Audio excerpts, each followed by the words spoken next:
Bonjour et bienvenue dans cette nouvelle vidéo questions-réponses où je propose des solutions aux personnes qui me posent des questions sur la bureautique. Alors, ici, une question qui a l'air assez simple, assez basique, mais qui parfois pose des soucis. Comment insérer une date dans une fonction si? Voici la problématique. J'ai ici des tâches ABC et les dates de fin de ces tâches. La limite était au 15-07. Il y a les tâches A et B qui ont été finies à temps. La tâche A exactement le 15, donc c'est bon. La tâche B finie au mois de juin, c'est bon aussi. La tâche C, par contre, est en retard.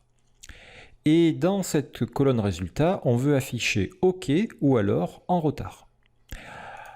Nous avons la limite qui se trouve dans une cellule indépendante ici en B2. Je me mets ici et je fais une fonction si très classique. Je me mets ici sur tous, si, OK. Mon test logique, ça va être si cette date est inférieure ou égale à celle-ci. Cette date est une constante, je la verrouille avec F4. Valeur si vraie, OK, ou réussi, comme vous voulez. Et sinon, en retard. Je fais OK, je double-clique en bas à droite sur la poignée pour recopier vers le bas. Effectivement, la dernière est en retard. Donc ça fonctionne. Mais mon client me posait la question suivante, comment faire si la date limite doit être insérée directement dans la fonction si nous n'utilisons pas la cellule B2. Et c'est là que le problème commence. Je suis ici, je retape dans fx pour retrouver ma formule. À la place de B2, je ne peux pas mettre 15/07/2016. Car là, Excel ne pourra pas reconnaître que j'ai tapé une date. Pour lui, tout ceci, c'est du texte, c'est du charabia.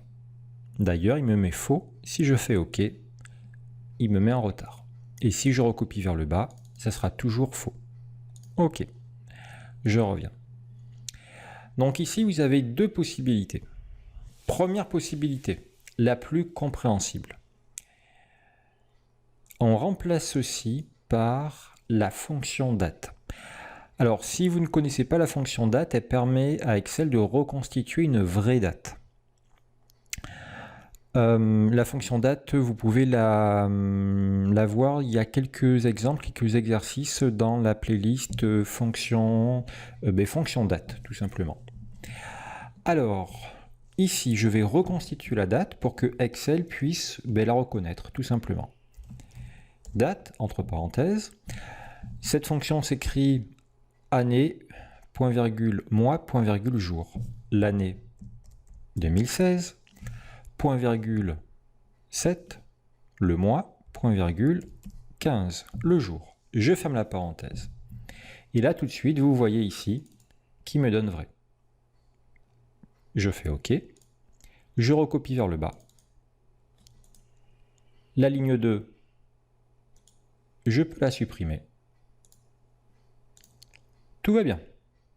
Là, j'ai bien mis une date dans ma fonction si. Pour ce faire, j'ai repris la fonction qui s'appelle date et qui me permet de reconstituer une date. Ça, c'est la première possibilité.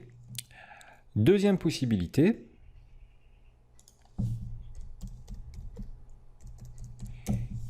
il ne faut pas oublier qu'une date, et c'est ni plus ni moins qu'un chiffre. Donc cette date-là correspond à un chiffre. De date, je passe à standard. 42 566, ce qui veut dire que le 15/07/2016, c'est 42 000 jours 566 depuis le 1er janvier 1900. OK. Conclusion, dans ma fonction si qui est là, j'enlève toute la date et je marque 42 566. Parce qu'en fait, Excel, quand il va regarder la cellule B4, Il ne va pas avoir une date, il va avoir un chiffre, le chiffre qui correspond à la date en fait. Donc il compare toujours des chiffres et des chiffres Excel. Dès qu'on fait inférieur ou supérieur, ça ne peut fonctionner qu'avec des nombres. Là, c'est bon. Je fais OK. Je recopie vers le bas. Parfait. Et ça, je n'en ai plus besoin. Je n'y ai fait appel que temporairement pour connaître le nombre de jours, enfin le nombre qui était l'équivalent de la date. Voilà. Vous avez deux possibilités. Soit passer par l'équivalent numérique de la date, comme ceci. Ou alors vous écrivez la fonction date, qui n'est pas très dure, date entre parenthèses, année, point virgule, mois, point virgule, jour. Voilà. Vous pouvez bien sûr télécharger ce petit fichier qui vous sert d'exemple dans un lien sous la vidéo. Si vous avez réussi, je vous dis bravo et à bientôt.